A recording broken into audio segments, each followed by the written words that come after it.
Test 52C is the T3 suction line thermistor test. The current thermistor status is saved by the ice maker and displayed on the freezer display when the test is started. A 1 will be displayed if the thermistor value is OK. An OP will be displayed if the thermistor is open, or an SH will be displayed if the thermistor is in a short circuit condition. When diagnosing during the test, and it shows a 1 in the display, the T3 thermistor is in range and the test is complete. If it is shorted, replace the thermistor. The thermistor must be reinstalled in the exact location on the bottom of the suction line and insulated well.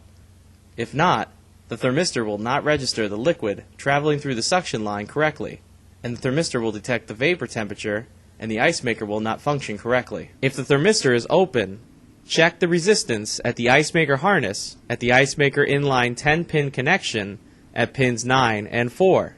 Normal resistance is between 6K to 80K ohms.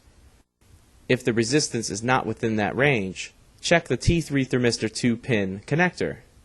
If the resistance is still not within range, replace the thermistor and re-enter test 52C. If the resistance is within range, check all connections and repair wires or connections as necessary. If the resistance is low, check for water in connectors or damaged wires.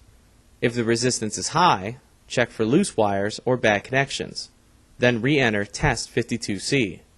If the original resistance was in range, reconnect the inline connection and disconnect the J1 harness from the ice maker board and check the resistance across pin 14 and pin 2.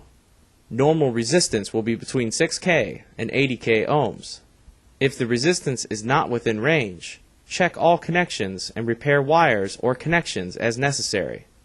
If the resistance was low, check for water in connectors or damaged wires. If the resistance was high, check for loose wires or bad connections. Then re-enter test 52C. If the resistance was within range, replace the ice maker board and re-enter test 52C.